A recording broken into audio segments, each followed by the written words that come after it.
आपका स्वागत है हमारे यूट्यूब चैनल जीएस जर्नी में। दोस्तों, आज हम सॉल्व करेंगे उत्तराखंड डीएलएड 2024 के जीएसपीवाईक्यू का पार्ट थर्ड।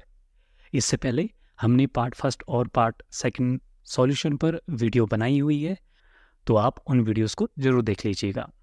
वीडियो में आगे बढ़ने से पहले मैं एक चीज़ और बताना चाहूँगा कि यहाँ हम न सिर्फ पेपर सॉल्व करते हैं, बल्कि उस पेपर में जो भी क्वेश्चन पूछा गया है वो क्वेश्चन किस टॉपिक से पूछा गया है और आगे आने वाले एग्जाम में उस टॉपिक से जो भी संभावित प्रश्न होंगे हम उन पर भी चर्चा करते हैं, ताकि आपको जीएस के लिए अलग से पढ़ने की ज़रूरत ना पड़े। आप जो वीडियोस देख रहे हैं इसी से आपको आगे की तैयारी भी अच्छे से हो जाए। और डिस्क्रिप्शन बॉक्स में मैंने टेलीग्राम ग्रुप और व्हाट्सएप ग्रुप का भी लिंक दिया हुआ है, आप हमारे ग्रुप्स को भी ज्वाइन कर लीजिएगा। आपकी कोई भी अगर प्रॉब्लम है या कोई भी आपका प्रश्न है तो आप मुझसे वहाँ पर्सनली पूछ सकते हैं, मैं आपका रिप्लाई ज़रूर करूँगा। तो चलिए दोस्तों, आज की वीडियो को हम शुरू करते हैं। देखिए, आज का पहला क्वेश्चन है, भारत में आम जनता की इंटरनेट तक पहुंच शुरू हुई। तो इसका जो सही आंसर है वो है 15 अगस्त 1995 से। ठीक है। और अगर मैं विश्व की बात करूं तो विश्व में जो इंटरनेट की वास्तविक शुरुआत मानी जाती है वो मानी जाती है 1969 से। ठीक है, 1969 से। और एक अरफा नेट आपने सुना होगा, अरफा नेट, अमेरिका में इसकी शुरुआत होती है। ठीक है, ARPANET नाम से। देखिए, अगला क्वेश्चन है, त्वचा कैंसर में वृद्धि एवं उच्च उत्परिवर्तन दर किसका परिणाम है? अम्लीय वर्षा का, कार्बन डाइऑक्साइड प्रदूषण का, ग्लोबल वार्मिंग का, या फिर ओजोन परत क्षरण का? तो इसका आंसर है ऑप्शन डी, ओजोन परत क्षरण का। अगला क्वेश्चन है, भारतीय राष्ट्रीय कांग्रेस की सबसे पहली महिला अध्यक्ष कौन बनी थी? देखिए, पहली महिला पूछा है, सरोजिनी नायडू, भिकाजी कामा, एनी बेसेंट और इंदिरा गांधी। तो इसका जो सही आंसर है वो है option C, Annie Besant Bharat में भारतीय राष्ट्रीय कांग्रेस की सबसे पहली महिला बनी थी। हालांकि एनी बेसेंट भारत की नहीं थी, इंग्लैंड की रहने वाली थी। देखिए, एनी बेसेंट के बारे में थोड़ा बहुत जानकारी ले लेते हैं जो अक्सर पेपर में पूछी जाती है। सबसे पहली बात, जो एनी बेसेंट थी ये इंग्लैंड की रहने वाली थी, ब्रिटेन में ही इनका जन्म हुआ था। और ये लगभग 1875 में 1875 में आपने एक सोसाइटी सुनी होगी, थियोसोफिकल सोसाइटी, जिसकी स्थापना की थी ब्लावात्स्की ने, ऑलकॉट ने और एनी बेसेंट ने मिलकर। तो ये उसकी सदस्य थी थियोसोफिकल सोसाइटी की। थियोसोफिकल सोसाइटी खास तौर पर जो हिंदू धर्म की जो हमारे फिलोसॉफी है और जो जितनी भी हमारी धारणाएं हैं इन पर एक वैज्ञानिक चिंतन करता था। और इनका काम था, हालांकि अंग्रेज थे, लेकिन इनका काम था कि ये हिंदू धर्म का प्रचार प्रसार करेंगे। इस टाइप से ये थियोसोफिकल सोसाइटी की स्थापना हुई थी। तो थियोसोफिकल सोसाइटी की स्थापना होती है इंग्लैंड में, लेकिन कुछ समय बाद ये इसकी एक शाखा भारत में खोल देते हैं। और भारत में एक जगह है अडियार, तो अडियार में ये थियोसोफिकल सोसाइटी की एक शाखा खोल देते हैं। तो थियोसोफिकल सोसाइटी से जुड़ते हुए ये भारत आ जाती है, ये आती है भारत लगभग 1893 में भारत आ जाती है। अब जो सबसे महत्वपूर्ण जानकारी है जो पेपर में एनी बेसेंट से क्वेश्चन पूछे जाते हैं, पहला, इन्होंने भारत में बाल गंगाधर तिलक के साथ मिलकर होम रूल लीग की स्थापना की थी। किसकी की थी? होम रूल लीग की स्थापना कब की थी? 1916 में। सबसे पहले इसको याद रखेगा। ठीक है। और फिर 1916 के बाद फिर 1917 में 1917 में भारतीय राष्ट्रीय कांग्रेस का एक अधिवेशन हो रहा था कोलकाता में। कहाँ हो रहा था? कोलकाता में। तो कोलकाता में जब भारतीय राष्ट्रीय कांग्रेस का अधिवेशन हो रहा था तो ये उस अधिवेशन की अध्यक्ष बनाई जाती हैं। तो वहीं पर ये पहली महिला अध्यक्ष भी बनी थी। ठीक है। तो 1917 में कोलकाता में भारतीय राष्ट्रीय कांग्रेस की अध्यक्ष बन गई। इसके बाद एक जो क्वेश्चन अक्सर पूछा जाता है, इन्होंने लगभग 1898 के टाइम में, 1898 के टाइम में बनारस में, बनारस बोले तो वर्तमान के वाराणसी में, ये एक सेंट्रल हिंदू कॉलेज की स्थापना करते हैं। किसकी स्थापना करते हैं? सेंट्रल हिंदू कॉलेज की।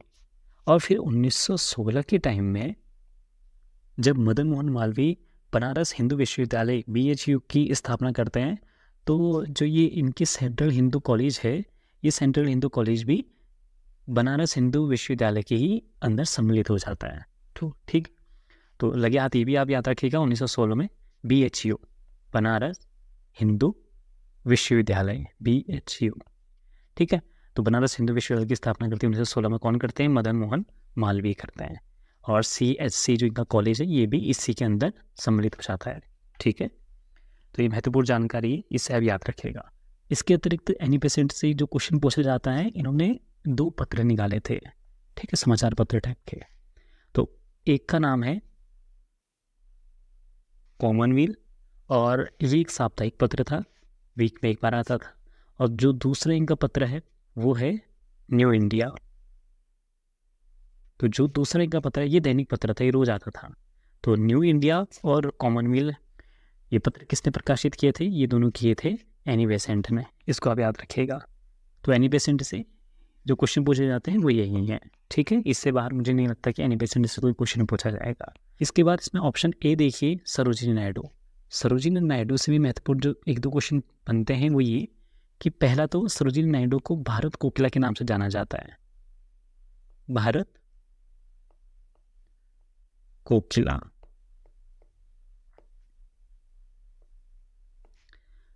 ठीक है। अब भारत कोकिला की जो ये उपाधि है ये सरोजिनी नायडू को किसने दी थी? ये दी थी गांधी जी ने। किसने दी थी? गांधी जी ने, ठीक है, गांधी ने दी थी। क्यों दी थी? क्योंकि जो सरोजिनी नायडू है ये बहुत अच्छी कवियत्री है, ये कविताएं लिखा करती थी और बहुत अच्छा गाती भी थी। तो इसी कारण गांधी जी ने सरोजिनी नायडू को भारत कोकिला के नाम से संबोधित किया और इंग्लिश में इन्हें नाइटिंगेल ऑफ इंडिया भी कहा जाता है, ठीक है। तो भारत कोकिला आप याद रखिएगा। और इसके साथ जो सबसे महत्वपूर्ण चीज़ जो अक्सर पेपर में पूछी जाती है सरोजिनी नायडू से, जैसा भी मैंने बताया कि जो कांग्रेस की पहली महिला अध्यक्ष थी वो कौन थी? वो थी एनी बेसेंट। लेकिन अगर क्वेश्चन आ जाए कि भारतीय राष्ट्रीय कांग्रेस की पहली भारतीय महिला कौन? पहली भारतीय महिला अध्यक्ष कौन बने? तो वो बनी थी हमारी सरोजिनी नायडू जी, ठीक है। ये बनी थी 1925 में। कहाँ बनी थी? जब 1925 में कानपुर में ये कांग्रेस का अधिवेशन हो रहा था, तो कानपुर में ये भारतीय राष्ट्रीय कांग्रेस की पहली भारतीय महिला अध्यक्ष बनी। तो ये आप याद रखिएगा। और एक चीज़, जब हमारा देश आज़ाद हुआ था 1947 में, तो ये 1947 से लेकर 1949 तक, 1949 के 20 तक ये उत्तर प्रदेश की पहली राज्यपाल भी रही। तो ये भी आप याद रखिएगा, ठीक है। तो भारत की पहली महिला राज्यपाल कौन है? वो सरोजिनी नायडू ही है। और ऐसे ही इसमें है इंदिरा गांधी, ये भारत की पहली महिला प्रधानमंत्री, ठीक है। इसमें एक ऑप्शन बी है भीखाजी कामा। देखिए जो भीखाजी कामा है इन्हें भारतीय क्रांति की जननी कहा जाता है। क्यों कहा जाता है? क्योंकि कहते हैं कि 1907 में 1907 में जर्मनी में एक अंतर्राष्ट्रीय समाजवादी कांग्रेस का एक अधिवेशन हो रहा था अंतर्राष्ट्रीय स्तर का। तो वहाँ पर जो भीखाजी कामा होती है ये वहाँ सम्मेलन में जाती है और सबके सामने भारत का तिरंगा झंडा वहाँ फहराती है। तो और ये पहली बार है किसी विदेशी धरती पर जो भारतीय झंडा वहाँ पर किसी के द्वारा फहराया गया। तो इसी कारण इन्हें भारतीय क्रांति की जननी भी कहा जाता है, ठीक है, याद रखिएगा। चलिए अगले क्वेश्चन में चलते हैं। अगला क्वेश्चन है, निम्न में से कौन सा देश विश्व में मसालों का सबसे प्रमुख उत्पादक देश है? तो यह है भारत, ठीक है, ऑप्शन ए। सबसे बड़ा उत्पादक देश भी भारत ही है और सबसे बड़ा उपभोक्ता भी भारत है और सबसे बड़ा निर्यातक भी भारत ही है। देखिए अगला क्वेश्चन है, किस दिन विश्व एड्स दिवस मनाया जाता है? 10 दिसंबर, 1 दिसंबर, 1 मार्च या फिर 10 मार्च? तो विश्व एड्स दिवस मनाया जाता है, ऑप्शन बी, 1 दिसंबर को मनाया जाता है, ठीक। चलिए इसके साथ कुछ अन्य प्रमुख दिवस भी देख लेते हैं जो अक्सर पेपर में पूछा जाता है, और एक दिवस तो आपके इस पेपर में जरूर पूछा जाएगा। तो जो महत्वपूर्ण दिवस है वो भी हम यहाँ पर याद करते हुए चलते हैं। तो सबसे पहला जो पेपर में अक्सर पूछा जाता है कि 9 जनवरी प्रवासी भारतीय दिवस, ठीक है। इसके बाद दूसरा 12 जनवरी, ये भी आपको आता ही होगा, तो 12 जनवरी को मनाया जाता है राष्ट्रीय युवा दिवस, स्वामी विवेकानंद का उस दिन जन्मदिन होता है। तीसरा है 15 जनवरी, 15 जनवरी, तो 15 जनवरी को मनाते हैं भारतीय सेना दिवस। और अगला है चौथा 24 जनवरी, ये 24 जनवरी कई बार पेपर में पूछा गया है। तो 24 जनवरी को मनाया जाता है राष्ट्रीय बालिका दिवस। इसके बाद अगले ही दिन 25 जनवरी को मनाया जाता है, 25 जनवरी को मनाया जाता है राष्ट्रीय मतदाता दिवस। ठीक है, नेशनल वोटर डे मनाया जाता है इस दिन 25 तारीख को। ऐसे ही हम फरवरी की भी चलिए लिख लेते हैं। तो फरवरी 1-2 हैं, ज़्यादा नहीं है। पहला तो इसमें है 4 फरवरी को मनाया जाता है विश्व कैंसर दिवस। ठीक है, विश्व कैंसर दिवस याद रखिएगा, 4 फरवरी को मनाया जाता है। इसके बाद एक 28 फरवरी को मनाया जाता है राष्ट्रीय विज्ञान दिवस। तो फरवरी में एक 4 फरवरी और एक 28 फरवरी, इन दो को आप याद रखिएगा। इसके बाद हम मार्च में चलें तो सबसे पहले है इसमें 8 मार्च। 8 मार्च को अंतर्राष्ट्रीय महिला दिवस मनाया जाता है। ठीक है, इसके बाद 15 मार्च, अगर 15 मार्च आप लिखना चाहें तो लिख लीजिएगा, क्योंकि ये इसी को मैं आगे भी बताऊंगा एक बार और। देखिए 15 मार्च को मनाया जाता है विश्व उपभोक्ता अधिकार दिवस। ठीक है, लेकिन 15 मार्च से ज़्यादा पेपर में हमारे 24 दिसंबर वाला पूछा जाता है। तो 24 दिसंबर को मनाया जाता है। जैसे यहाँ पर विश्व उपभोक्ता दिवस मनाया जा रहा है, 24 दिसंबर को मनाया जाता है राष्ट्रीय उपभोक्ता दिवस। ठीक है, तो राष्ट्रीय उपभोक्ता दिवस वाला पेपर में अक्सर पूछा जाता है, तो आप याद रखिएगा। इसके बाद अगला है 22 मार्च। तो 22 मार्च को आप याद रखिएगा, इस दिन मनाया जाता है विश्व जल दिवस। ठीक है, 22 मार्च को, इन्हें आप साथ में लिखते भी रहिएगा। ठीक है, ऐसे अगर हम अप्रैल में चलें तो अप्रैल में सबसे पहले याद रखिएगा आप 7 अप्रैल को मनाया जाता है विश्व स्वास्थ्य दिवस। ठीक है, ये बहुत महत्वपूर्ण है, पेपर में अक्सर पूछा जाता है। वर्ल्ड हेल्थ डे कब मनाया जाता है, तो 7 अप्रैल को मनाया जाता है।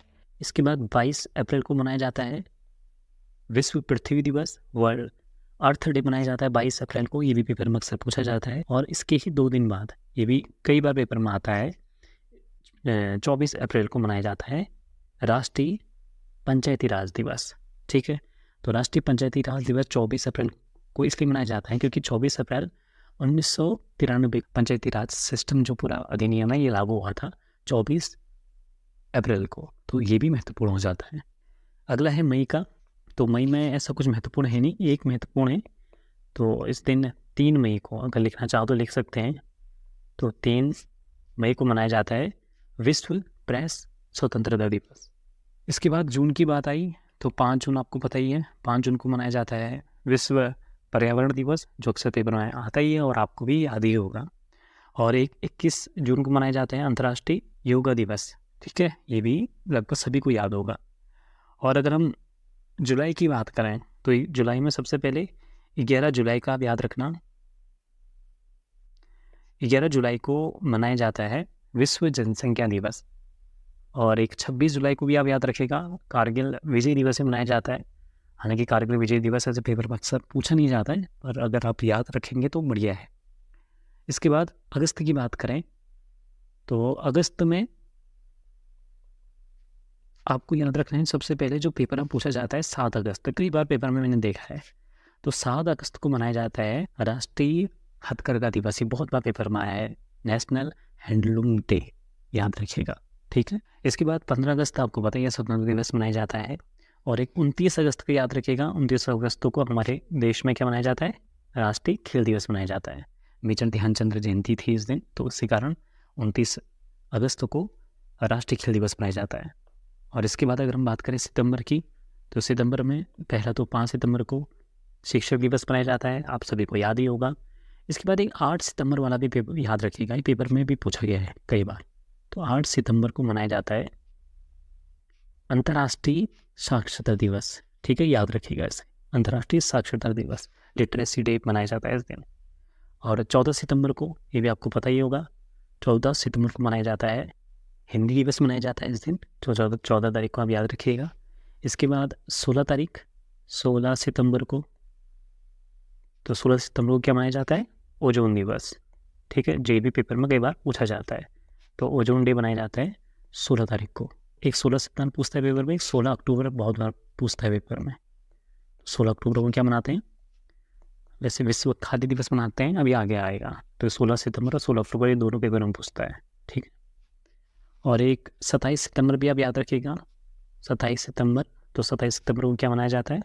विश्व पर्यटन दिवस। ठीक है, तो विश्व पर्यटन दिवस मनाया जाता है 27 सितंबर को। ठीक है, और ऐसे ही अक्टूबर की बात तो सबसे पहले तो 16 अक्टूबर ही याद रखिएगा। 16 अक्टूबर को मनाया जाता है विश्व खाद्य दिवस। ठीक है, और इसके बाद नवंबर की बात करें, जो कई बार पेपर में पूछा जाता है। पहले तो जनजाति गौरव दिवस मनाया जाता है 16 नवंबर को, ये याद रखिएगा।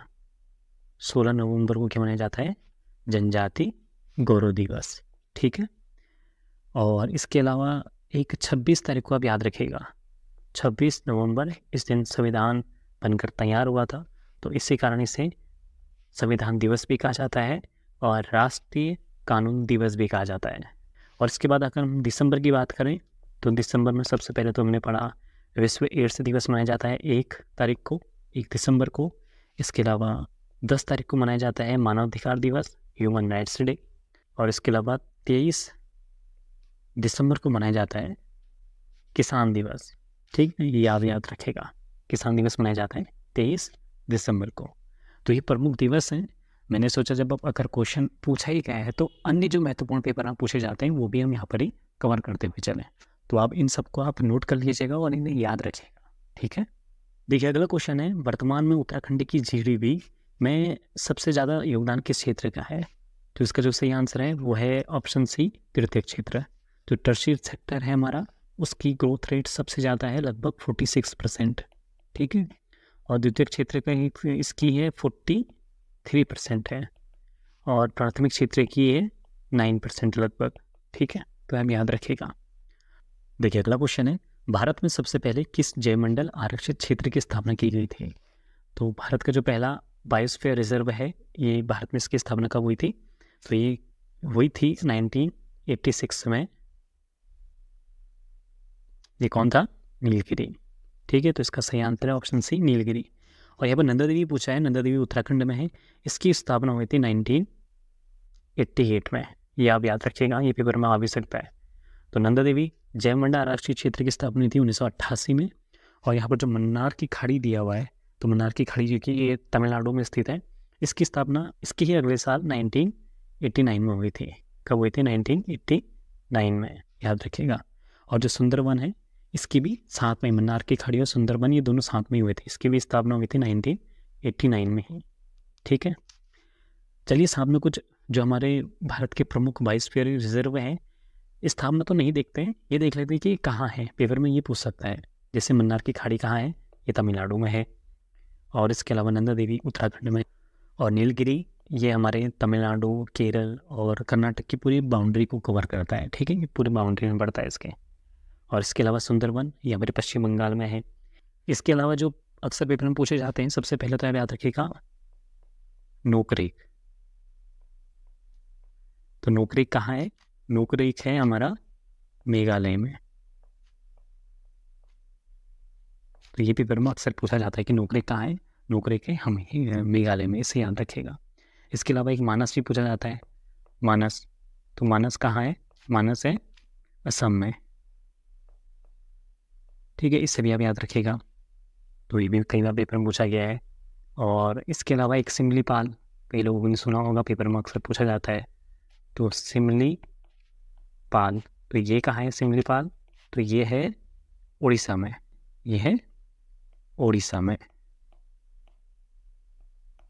ठीक है, आप इसे भी याद रखिएगा, उड़ीसा में है। और इसके अलावा एक पंचगढ़ी भी पूछा है पेपर में, मैंने कहीं देखा था, पंचगढ़ी। तो पंचगढ़ी कहाँ है? पंचगढ़ी है मध्य प्रदेश में, MP में है। ठीक है, तो ये कुछ महत्वपूर्ण जैवमंडल आरक्षित क्षेत्र हैं जो अक्सर पेपर में पूछे जाते हैं, तो इन्हें आप याद रखिएगा। ठीक है, पंचगढ़ी के साथ ये पौसे याद रखना, पन्ना भी वही है। ठीक है, पन्ना को भी याद रखना, पन्ना भी कहाँ है? ये मध्य प्रदेश में, इसे भी आप याद रखिएगा। ठीक है, तो ये कुछ महत्वपूर्ण बायोस्फीयर रिजर्व हैं जो कि भारत में मौजूद हैं और इनसे अक्सर क्वेश्चन पेपर में पूछा जाता है। ठीक है, अगला क्वेश्चन है, भारत में सर्वाधिक चाय उत्पादन करने वाला राज्य कौन सा है? तो सबसे ज़्यादा होता है असम में, और असम के बाद होता है पश्चिम बंगाल में। ठीक है। इसके बाद अगला क्वेश्चन है, रुपए जारी किया जाता है, जो रुपए कार्ड आपने सुना होगा, रुपए कार्ड जैसे वीज़ा कार्ड होता है, एटीएम कार्ड होते हैं ना, उसमें वीज़ा लिखा होता है, मास्टर कार्ड होते हैं, ऐसी भारत का अपना क्या है, रुपए कार्ड। तो रुपए कार्ड को कौन जारी करता है? तो ये करता है ऑप्शन सी, भारतीय राष्ट्रीय भुगतान निगम। ठीक है, national payment corporation of India, NPCI कहते हैं इसे शॉर्ट में, एनपीसीआई। बहुत महत्वपूर्ण है, याद रखिएगा। एनपीसीआई की स्थापना जहाँ तक मुझे याद है 2008 में हुई थी। ठीक है, 2008 में इसकी स्थापना हुई थी, तो याद रखिएगा इससे भी। और अगर मैं यहाँ पूछ लूँ कि यूपीआई को कौन चलाता है, जो आजकल यूपीआई बहुत पॉपुलर है, तो यूपीआई को भी एनपीसीआई ही रन करती है। ठीक है, एनपीसीआई ही यूपीआई को भी चलाता है। और अगर यूपीआई का फुल फॉर्म पूछ लूँ तो यूनिफाइड पेमेंट इंटरफेस। ठीक है, आप इसे याद रखिएगा। देखिए अगला क्वेश्चन है, टाइफाइड से शरीर का कौन सा अंग प्रभावित होता है? अग्नाशय, आमाशय, आंत या फिर मस्तिष्क? तो जब किसी को टाइफाइड वगैरह हो जाता है तो ये जो हमारी आंत होती है ये प्रभावित होती है उससे। ठीक है, और ऐसे ही अगर पेपर में पूछ लिया जाए कि यहाँ पे तो टाइफाइड का पूछा है, अगर पूछ लेगा पीलिया, ठीक है, पीलिया, पीलिया से कौन सा अंग प्रभावित होता है? जॉन्डिस कहते हैं जैसे इंग्लिश में, तो पीलिया से होता है लीवर। कौन सा अंग प्रभावित होता है? लीवर होता है। ठीक है, हमारे यकृत, लीवर होता है।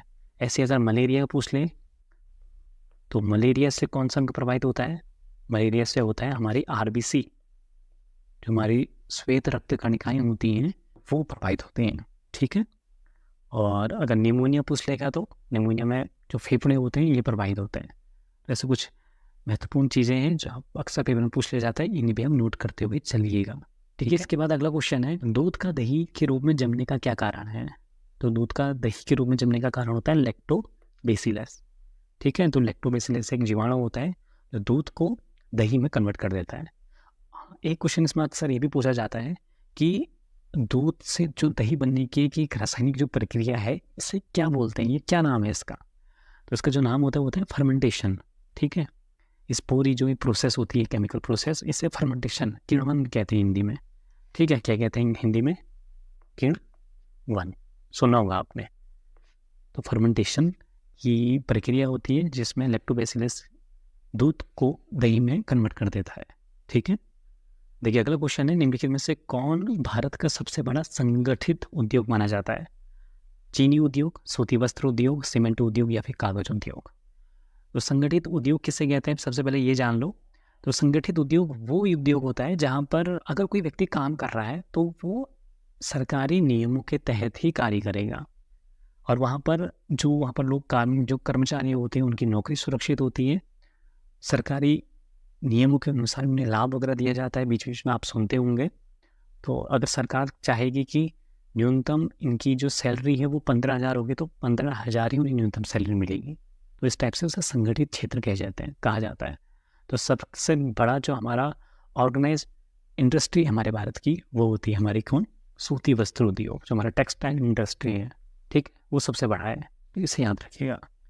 इसके बाद अगला क्वेश्चन है, सिडकुल राज्य औद्योगिक विकास निगम लिमिटेड। ठीक है, तो सिडकुल का मुख्यालय कहाँ है? तो ये देहरादून में। ठीक है, इसकी स्थापना कब होती है? इसकी स्थापना हुई थी 2002 में हुई थी। ठीक है, और वर्तमान में देहरादून में भी है, हरिद्वार में है, पंतनगर और काशीपुर, और इसके अलावा सितारगंज है। ऐसे बहुत जगह हैं जहाँ सिडकुल की स्थापना हो चुकी है, लेकिन इनका जो केंद्र है, जो इसका मुख्यालय हेडक्वार्टर है, वो देहरादून में है। ठीक, तो 2002 याद रखिएगा। अगला क्वेश्चन है, कौटिल्य के अर्थशास्त्र में किस पहलू पर प्रकाश डाला गया है? देखिए नाम में है अर्थ, अर्थ मतलब होता है पैसा, लेकिन ये गलती मत करना कि इसका कहीं संबंध आर्थिक जीवन से होगा, बिल्कुल आर्थिक जीवन से नहीं है। इसका जो मुख्य संबंध है, जो इसका कोर प्लेस है, वो है राजनीतिक नीतियाँ। इसमें पॉलिटिकल जो पॉलिसीज़ हैं वो बताई गई हैं। ठीक है, हालांकि इसमें आर्थिक, जो मनुष्य का आर्थिक जीवन होता है, जो उसका सामाजिक जीवन होता है, उसमें भी चर्चा है, लेकिन इसका जो कोर प्लेस है, जो जिस पर किताब लिखी गई वो राजनीतिक नीतियों पर ही किताब लिखी गई, तो इसका आंसर भी सही होगा। अगला क्वेश्चन है, निम्नलिखित में से कौन सा युग्म सही सुमेलित नहीं है? तो अमजद अली खां सरोद वादन से बिल्कुल सही है। पंडित रविशंकर सितार, बिल्कुल सही है। अगला ऑप्शन है MS सुब्बुलक्ष्मी वीणा, तो ये गलत है। और अल्लाह रखा कुरैशी, ये तबला वादक हैं, तो ये भी बिल्कुल सही है। तो A, B और D बिल्कुल सही है। C गलत है। जो सुब्बुलक्ष्मी ये वोकल आर्टिस्ट है, ठीक है, गायकार है, तो वीणा इसका आंसर गलत होगा। अगला क्वेश्चन है तारपीन का तेल प्राप्त किया जाता है, तो तारपीन का तेल प्राप्त किया जाता है चीड़ से, ठीक है, पाइन से प्राप्त किया जाता है, ये तो आपको पता ही होगा। देखिए अगला क्वेश्चन है निम्नलिखित में से कौन सा केंद्र सरकार के राजस्व का स्रोत नहीं है। तो ऐसा कौन सा क्षेत्र है जहाँ से सरकार को पैसा नहीं मिलता। आयकर, बिल्कुल सरकार का ये आयकर तो बहुत बड़ा स्रोत है। कॉर्पोरेट टैक्स, ये भी बिल्कुल सही है।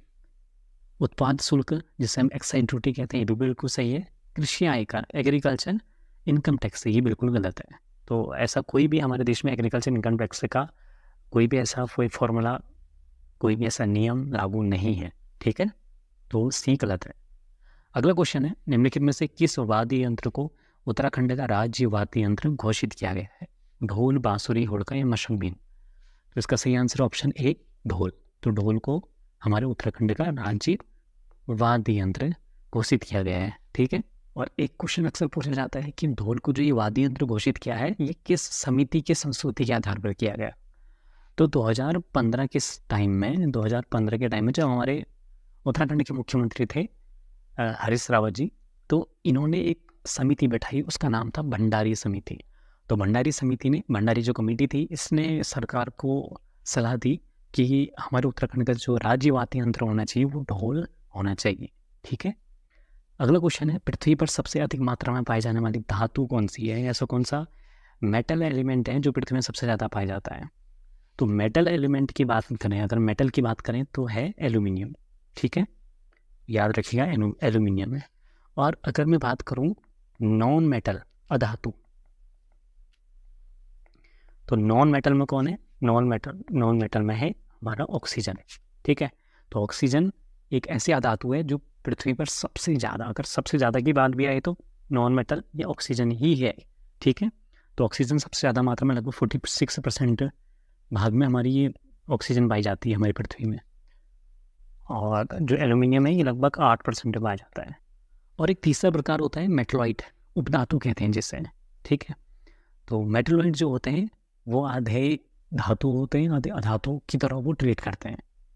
तो ऐसी कौन सी उपधातु है, ऐसी कौन सी मेटलॉइड है जो सबसे अधिक मात्रा में पाया जाता है पृथ्वी में, तो वो है सिलिकॉन, ठीक है।